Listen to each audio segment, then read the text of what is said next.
9-year-old Soot has been ridiculed and rejected all his life. Soot isn't even his real name, but that's what he's been called from the day he was born. Soot means hair lip, a terrible name for a child born with a cleft lip. He's from a very poor family who could never afford surgery. When he was 5, he went for his first day of school. The other kids laughed at him and made fun of him, so he ran away from school and he's never been back. He has problems speaking, eating, and drinking.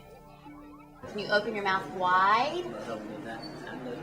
Good job. Can I hear you say ah?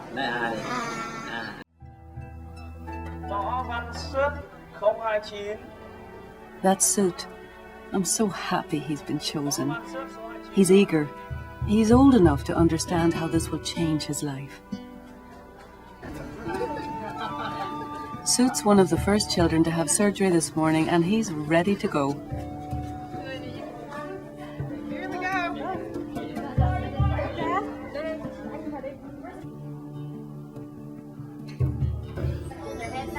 Soot's mom is waiting right outside the door.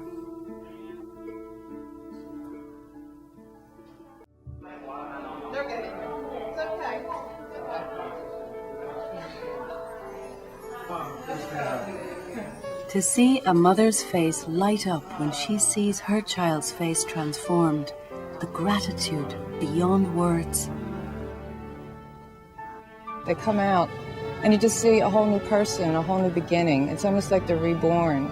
And it's just, I can't think of another word but phenomenal. There you go.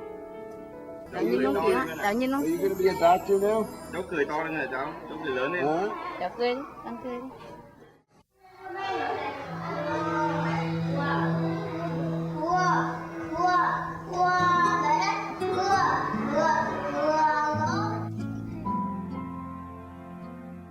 Hello and welcome to Talk Vietnam. The life of Thanh, the main character in the clip you've just seen, has changed forever after a surgery conducted for free by Operation Smile.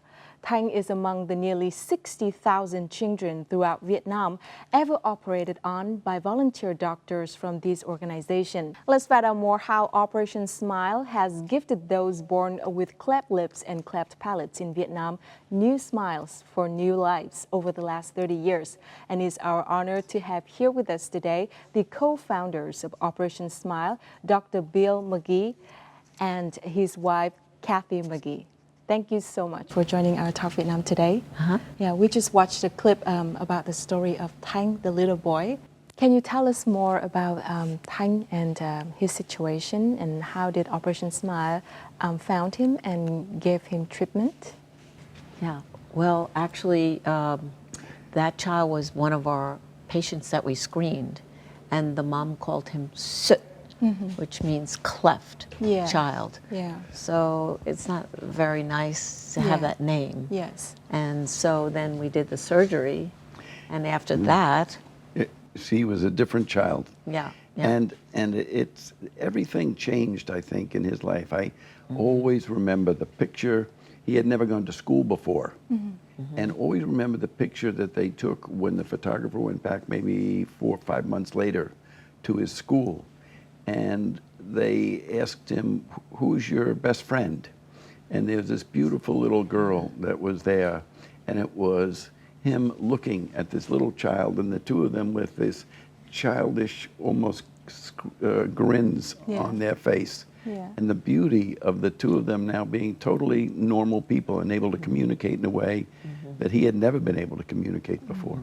So even after the surgery, the mom felt so good about it and so appreciative. She said, I have to, he's had a change in physical change, but I need to give him a name that gives him hope in life. And his name then was called Thanh. Thanh, yes. Which also means blue sky, right? Yeah. Which gives hope to that child and changes the way he feels about himself. Yeah. Because it's not just outside, then it has to be inside. Right. I guess our audience out there are very curious about how's Thanh life now after the surgery. Maybe can you give us some more update? He actually was in the armed service. armed service. Yeah, and now he is working and being very successful. Yeah. So, you know, it totally changed his trajectory in life. Yeah. That's amazing. These children never get to school. Yeah. Because they're not speaking, they have a facial deformity. They're actually made fun of all the time. Yeah. And so then for him to be back in school and have a life, really, through this surgery, is so important for us to keep with these kids and give them that future. Yeah. You know, in Vietnam, many of us know and familiar with the term in Vietnamese phẫu thuật nụ cười, which is Operation Smile. Yeah, but maybe not many people understand clearly about what is the mission and activities of Operation Smile in Vietnam. So can you help introduce and elaborate more? In 1987, I went to my 25th high school reunion. And a friend of mine was there with me, and he had fought in Vietnam after he got out of college. And he said to me, "Bill, would you consider going to Vietnam?" He said, because right now the United States and Vietnam have no relationship, and we don't talk to one another. And he said, I think that if you could take Operation Smile to Vietnam, through children, you could create a relationship. So we went back in 1988, and we went there, and 5 of us. And we met with the government officials, and we met with the surgeons in Ho Chi Minh City, and then in Hanoi. And it was unbelievable how anxious people were to work together. So we organized a team, and we got the ability from the government to come here. And so actually it was 1989, February of 1989, when we brought our first team to Vietnam. And we operated probably on about 120 children at the Olive Palm Hospital. We were almost the first Americans to come back to Vietnam in an informal way. And it was amazing, absolutely amazing, the bond that was formed almost immediately through the children. I think, you know, now after these, 30 years, here, but after 38 years of doing this now, we're the largest volunteer-driven surgical team, nonprofit in the world. So why is that? It's not because of Kathy and I, per se. It's because we've had a chance to expose others to what we saw that first time. Then their heart took hold. Their heart, it drove them to add more to the organization than we would have as individuals. And it's that collaboration of everybody based on their emotion, based on their sensitivity, their caring, that has created the organization that it is today. I came across children that had traveled for days to join the mission. To be a part of the mission is a life-changing experience for children that have small defects such as a cleft lip or a cleft palate. The transformation that this type of surgery can make on someone's life and community is irreplaceable. This is why we enjoy Operation Smile. Hội phẫu thuật nụ cười quốc tế đã mang những cái kỹ thuật mới đến cho đội ngũ bác sĩ trẻ Việt Nam. Những kỹ thuật tiên tiến nhất trên thế giới cùng với những cái trang thiết bị mới đã giúp cho cái ngành y tế nói chung và đặc biệt là cái tạo hình vi phẫu của Việt Nam phát triển mạnh mẽ sau này. Các bạn khi làm việc thì luôn luôn tận tâm với trẻ. Các bạn có thể đến rất sớm, từ trước 7 giờ để đi thăm trẻ, rồi để khám trước mổ. Và đến tối muộn thì các bạn cũng về đến 10 rưỡi, 11 giờ với những ca mổ cuối cùng. Rồi thì mỗi khi mà trẻ sốt, trẻ đau thì các bạn mặc dù là có bất đồng về ngôn ngữ một chút, nhưng mà cùng với sự giúp đỡ của tình nguyện viên và các nhân viên y tế của bệnh viện thì các bạn cũng cố gắng để làm giảm đi cái nỗi đau cho bệnh nhân.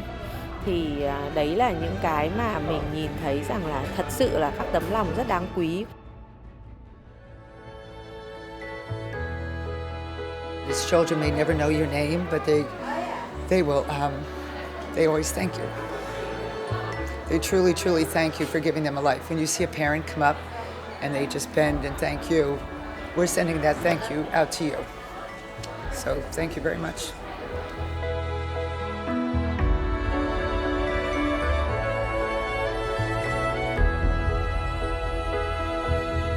Thank you. Cảm ơn. Thank you very much. Cảm ơn. Thank you. Thank you very much for all your support. So, your trip to Vietnam this time marks the 30th anniversary of Yes, Operation Smile here in Vietnam. Can you share more a little bit about this trip here?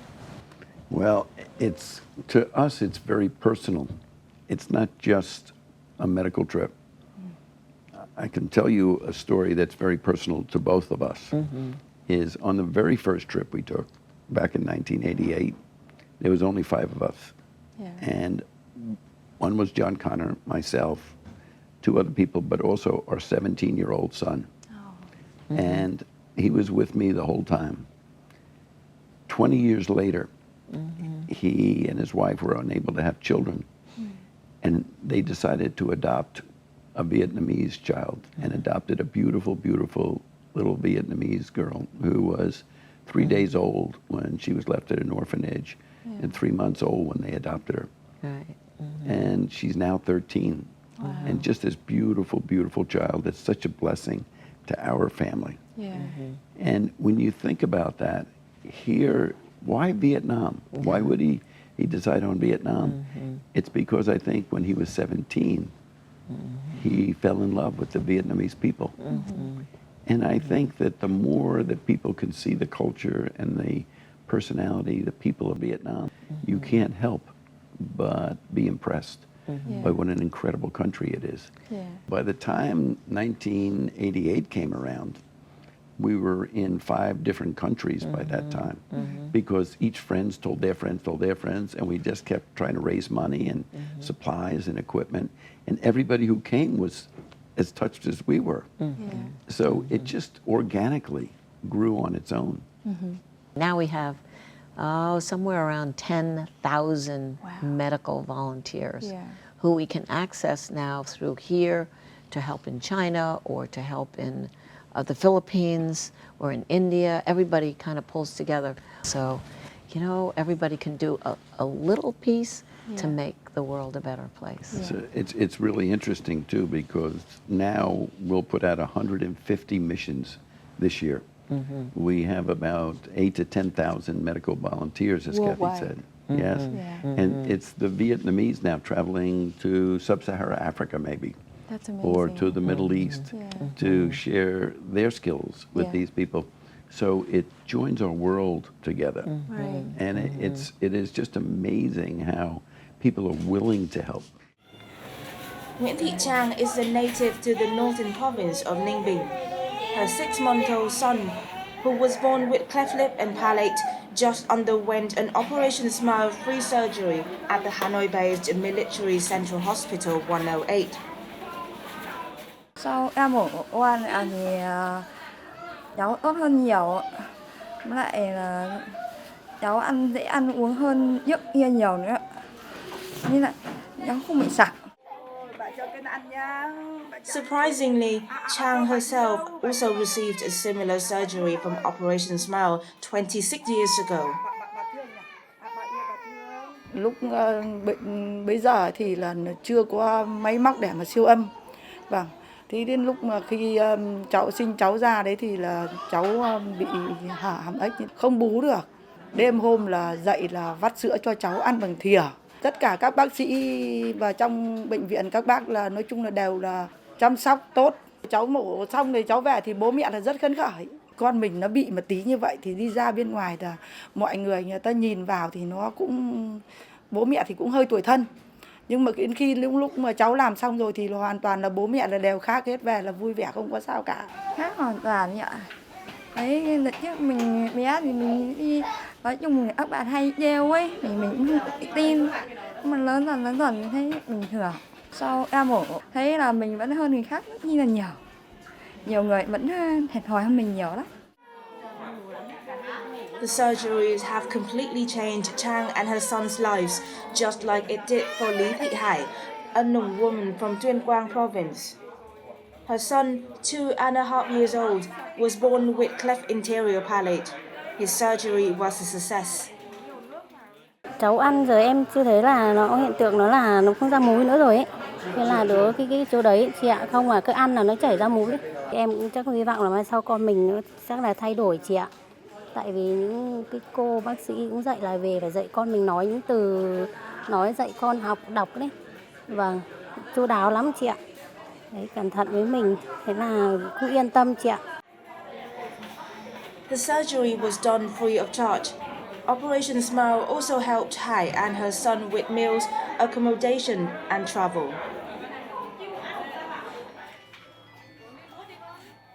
May đợt này xuống lại được hỗ trợ như thế, không em đi xa cũng vất xuống đây ở chú đâu mình không biết đường ấy.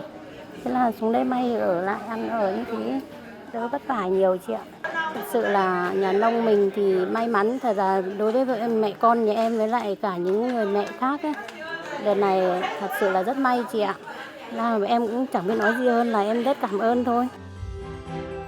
On this mission, the Operation Smile team and the medical staff of the Military Central Hospital 108 screened over 250 children and operated on more than 100 with cleft lips and palates.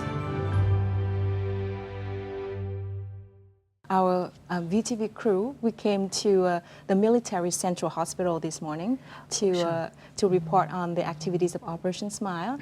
And we found a woman who was taking care of her child, and the child was just had the surgery. Oh. And then later on, we found out that the woman actually also received the surgery, the treatment from Operation Smile 26 years ago. Oh, wow. Yeah. So how do you feel when you heard about this story?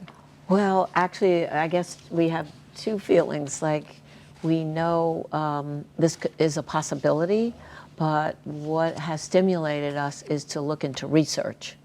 Why is this happening? No one knows what causes a cleft lip and palate. Yeah. So we are working with the Vietnamese and University of Southern California to find out a cause of cleft lip and cleft palate. Yeah. So we know we have the largest repository of DNA, 16,000 DNA samples that we are now looking at in different ways. And we also look at the epidemiology. We ask the patients questions. What do you eat? Where do you live? What happens in your home? And so this exposure actually are some of the reasons causing this clefting. We don't know exactly yet, but we know nutrition is an issue. We know that you can't just eat 8 cups of rice a day and be healthy.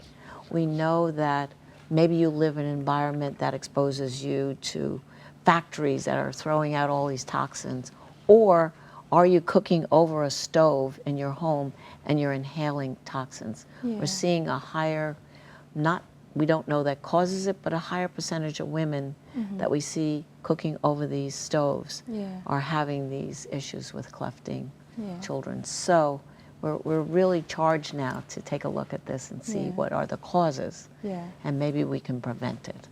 So because you're looking at numbers, what the numbers of kids born just here every year. It's probably over 3,000 children a year born in Vietnam alone.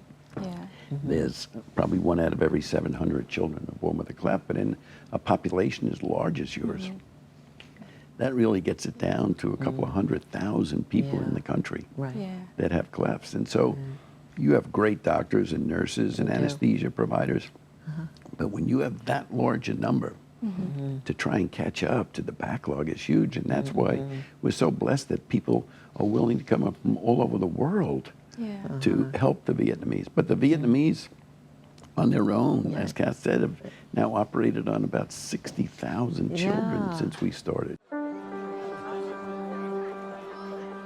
Color Run for Smiles, a fundraising event for Vietnamese children with hair lips and cleft palates, took place in mid-November in Eco Park urban area adjacent to Hanoi.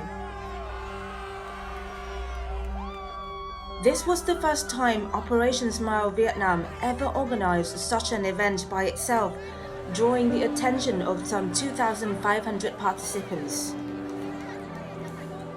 Everyone came out. I think they know what Operation Smile does for the children in this country. So they all came together like a band and helped take care of more children. We just did 400 surgeries this week, 3,000 dental procedures. So just in 1 week, can you imagine what we do all year? So we're very excited. Established in 1989, up until now, Operation Smile Vietnam has healed 60,000 smiles for children over most of Vietnam. Acknowledging the meaning of these surgeries, renowned singer Đức Tuấn has taken the role of Operation Smile Vietnam ambassador for more than 4 years. Each time he takes part in such an event, he grabs the chance to help spread the sound of sharing. Tuấn rất là yêu trẻ con và Tuấn hiểu được cái tầm quan trọng của cái niềm hạnh phúc. Có những cái niềm hạnh phúc vô cùng giản đơn mà các em không có được. Chạy bộ là một cái bộ môn cực kỳ đơn giản mà ai cũng có thể thực hiện được một cách dễ dàng, không tốn kém. Nó giống như nó đơn giản như một cái nụ cười trên môi của một trẻ em mà đôi khi mà các em không có được. Nên chúng ta hãy bắt đầu từ những cái việc làm rất giản đơn để đóng góp được những cái phần nhỏ, rất là nhiều những cái đóng góp nhỏ nó sẽ tạo nên một cái sự đóng góp lớn dành cho các em. Through a 5-kilometer fun run, Operation Smile Vietnam hopes to inspire and engage the community to spread the message until we heal. We won't stop until we heal every child who needs us. And that desire has met a great response. I think it's for a good cause, and also it's fun to run. My friend told me to sign up for it because she had a child who needed an operation, so a lot of the foreigners came today to support her. The event organizers say all the money raised from this event will help provide free surgeries for 100 patients in Vietnam with cleft lips and palates. I think love, by definition, is self-sacrifice. I think love is a decision to make somebody else's problem your problem. By doing things like today, you show love. In return, you receive love. If we could spread that concept around our world, what a much more beautiful world it would be for all of us.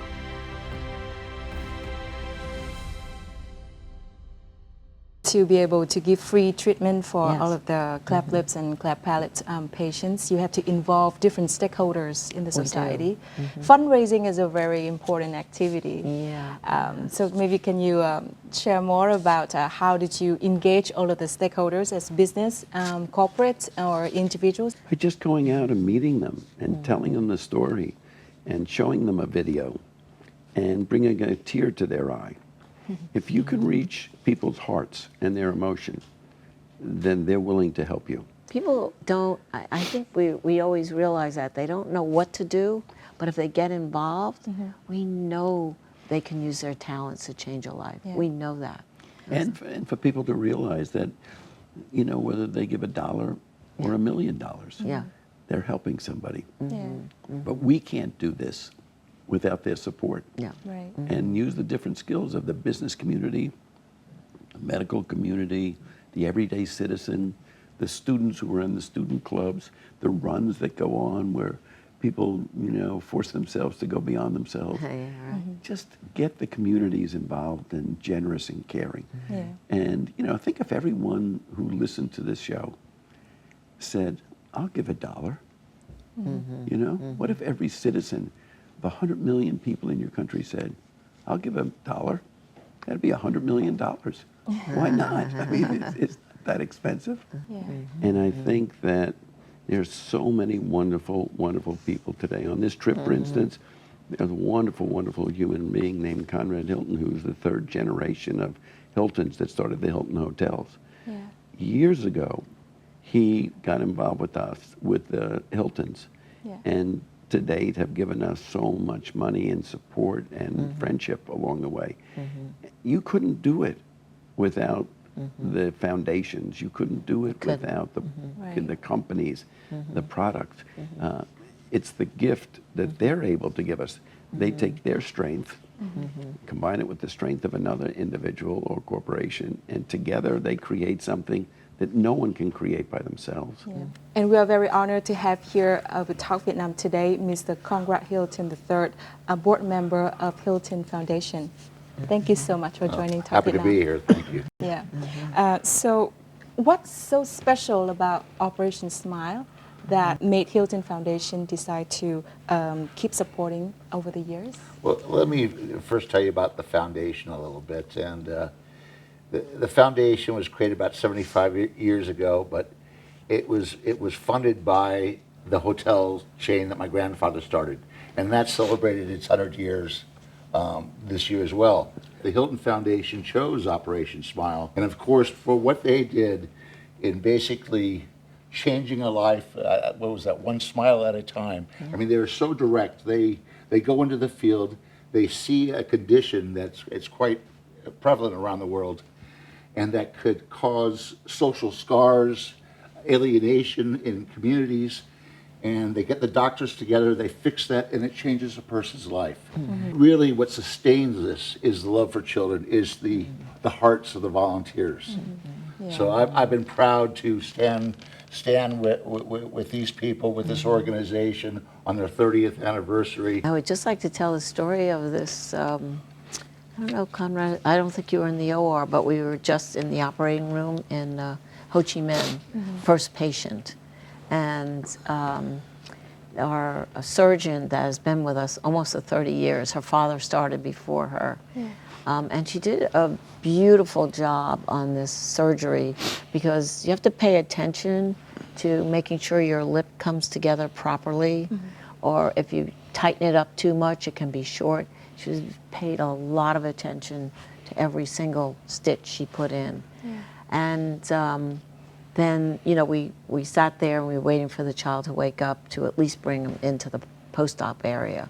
And then we walked in and the parents were there. And I have to say it was a very emotional moment for us because, you know, the mom took the child and for them it's like, oh my gosh, my child looks whole again. And then the father came and he was holding the child's hand behind her and he sobbed and sobbed because he realized he's so appreciative of what everybody could do for him to really change that life of that child. It just blew us all away. We were all in tears watching this dad that day. So. And the thing is, it took only 1 hour to transform Absolutely. a child. So is there anything to look forward to for future projects? Well, yes. I mean, one, we've helped them over the years. I think we helped them in their new their headquarters. But then they came to me with this proposal, working with the government of Vietnam, that I immediately took to the rest of our board and was an advocate for it, proponent for it, because it basically utilized the skill set they have developed over the years of safe surgical field hospitals, what protocols that you would need to make sure that when you're in maybe not the best conditions, protocols that would have an outcome of safe surgical outcomes.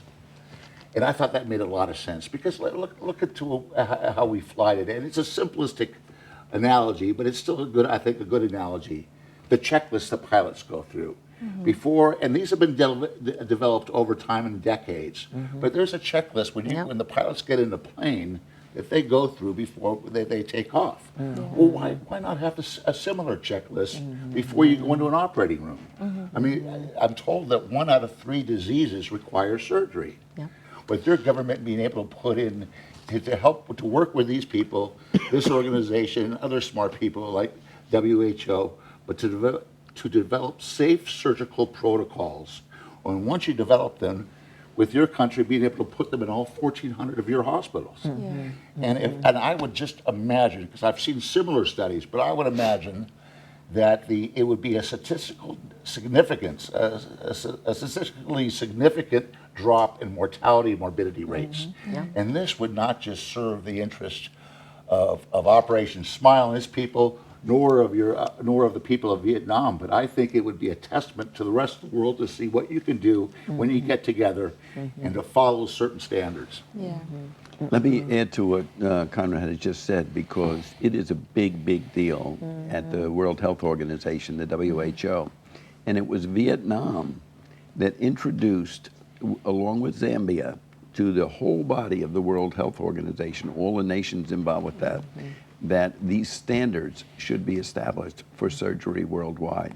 And so in the Sustainable Development Goals, which were just passed a couple of years ago, they put into those Sustainable Development Goals the safe surgery, and it was because the Vietnamese sat on the floor and instituted it and suggested to it. So Vietnam has taken a big, big step in the world to say, we may not be the biggest country in the world, but we do know about surgery, and here is something that's essential for everybody else, not just us. Well, thank you so much, Mr. Conrad Hilton, for your sharing here today with us. My pleasure. Thank you so much. Yeah. Hanoi, Vietnam, February 1989. The medical mission known as Operation Smile has come to Vietnam to perform reconstructive surgery to correct facial deformities. Almost all the patients are children. Operation Smile has been traveling to developing nations since 1982. This is the first mission to Vietnam. It is the largest group of Americans to enter the country since the end of the war. Of the 38 volunteers on the team, 7 are veterans of the Vietnam War. They were 21 when they were in the Delta in most of '68 and early '69. The veteran was John Connor, a high school classmate of Bill McGee, who later became a successful businessman. He was unable to make the first mission because he was undergoing chemotherapy for lymphoma, likely caused by his exposure to Agent Orange in Vietnam. He did make the second mission the next year in Ho Chi Minh City. I talked with Washington just before we left, and they told us that they're very, very pleased with the work that Operation Smile has been doing and the tremendous progress that we've made in this accountability. An astounding success. The bridging of cultures had begun. We met with some pretty remarkable people, especially in retrospect. One of them was Dr. Phan, who was the head of the Vietnamese doctors. This renowned surgeon, this probably the most respected physician in the entire country, saw us off at the airport. And he came up to me right as I was getting ready to leave and go through to board, and he grabbed me by my shoulders and he looked me in the eye and he said, "Dr. Merrill," he said, "we are no longer friends." And I wondered what I had done to offend him. In my mind, the way your mind works very rapidly, I thought, did we mess up someplace? Did somebody say or do something that they shouldn't have done? And after a brief pause, which seemed to me like a very long pause, still looking at me in the eyes, he said, "We are brothers."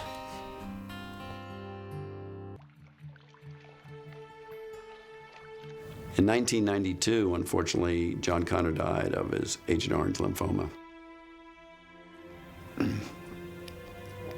In the end, he ended up having a funeral mass at Fordham Prep, where we went to high school together.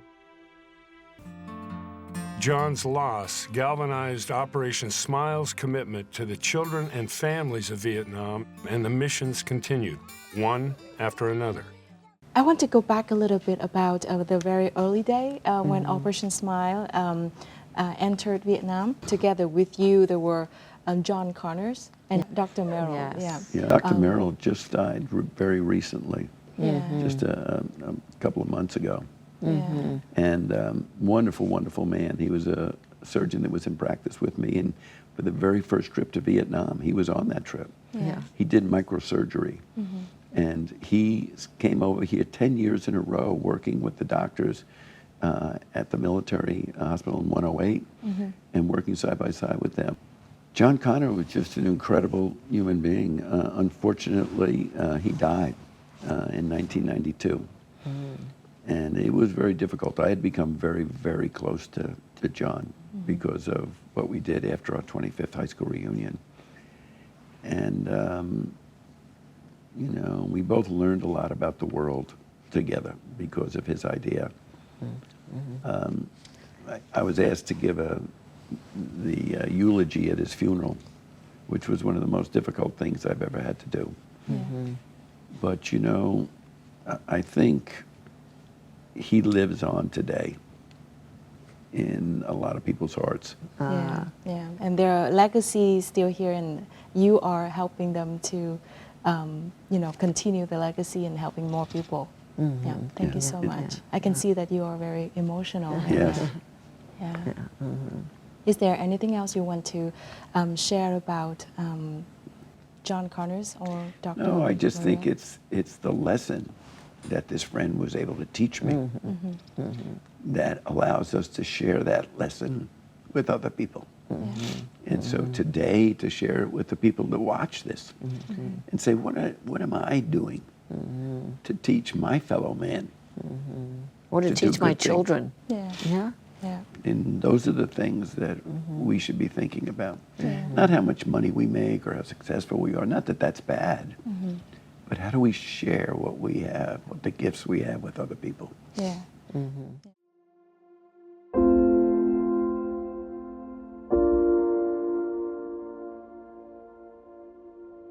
Thì sanh ra thì nó vậy rồi đó. Ăn cơm á thì mắc coi chừng á, sợ nó sặc á, sặc rồi nó cơm nó trào lên mũi ha chú hai.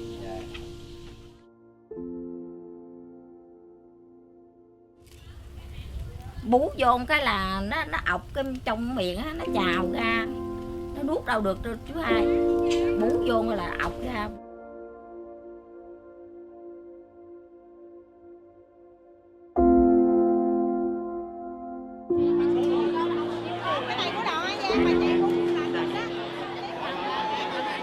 She said that only when brushing her teeth, and she have to but only a slightly.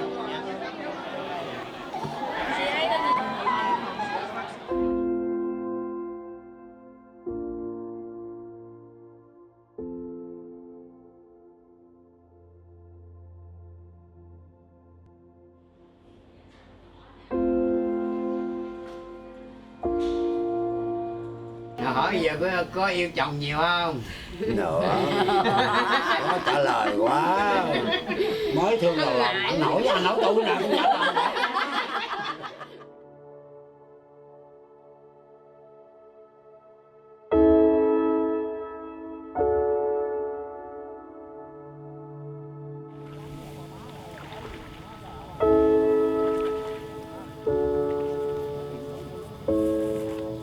Thì bây giờ nó đẹp hơn hồi trước. Đẹp hơn nhiều và tự nhiên. Nó có chồng gia đình vui vẻ mừng không? Mừng cho nó không? Mừng chứ. Cho nó lập gia đình, cho nó có căn có cư nữa. Tôi 100 tuổi già cho tôi khỏe một chút, không lo đứa nào nữa. Bây giờ tôi lo hết trơn rồi đó.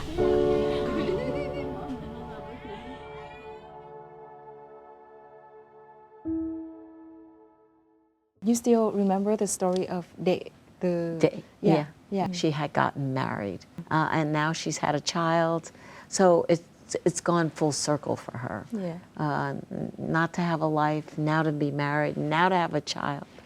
Right. For her, Yeah. it's a wonderful, wonderful way to go for the future. So we're very happy to bring our lives together like that, Yeah. And create a difference. Yeah.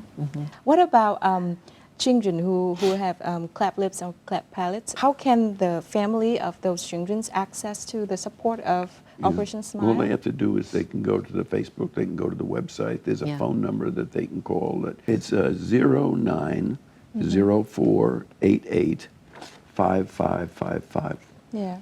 And if they do that, they can get help. Right.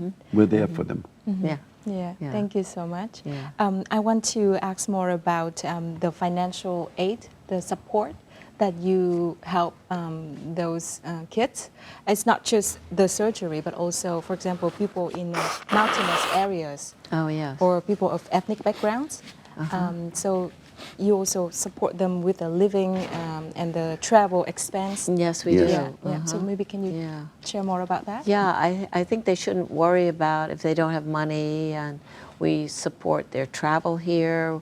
We make sure they are fed here, and they have a place to sleep while they're here. And there's no charge for the surgeries. None. And the cost for such surgeries? We say is it's as little as $240 a child. Wow. You know, it's different in different countries, different, you know, in the logistics and everything, but for a relatively small amount of money, you can change a person's life forever. Yeah. And we're blessed with the fact that we have so many volunteers who donate their time, because we could never afford all of the health professionals, the nurses, the doctors, the anesthesiologists, the surgeons, the pediatricians, the child life specialists, the speech pathologists, the dentists. But it's completeness of care. And so it's the system that you set up. That system can be replicated then to produce excellence. What about the future projects here in Vietnam and also worldwide? Do you want to share? Our goal is to, through children, now that we've gotten to be as big as we are, to not ever give up the cleft lip, cleft palate child. Because there's so many to help around the world, hundreds of thousands of children. But through those children, to give us entree into caring people and caring countries, and to work side by side with us to improve the health care in the country, not just the cleft child, but the overall health care. And we can do that with the right people, with the right creativity, with the right investments. We'll be able to do that. And the reality is more people die every year in the world from lack of access to surgery than die from malaria, AIDS, and TB combined every year. So it's a massive problem. And we've got to address it, but we can't think of it as so complicated that we can't do it. Once we all work together, it's not that complicated anymore. Yeah, thank you so much. Your story makes us believe in the power of sharing. And acting as a platform to help raise other people up. Thank you so much. Thank you. Thank you for having us. Thanks to the devotion of the co-founders, Dr. Bill McGee and his wife, Kathy McGee, Operation Smile has been doing many activities here in Vietnam, helping so many children with cleft lips and cleft palates. And we are very thankful for their inspiring and beautiful stories. We hope you also feel the same. Thank you very much, and see you next time.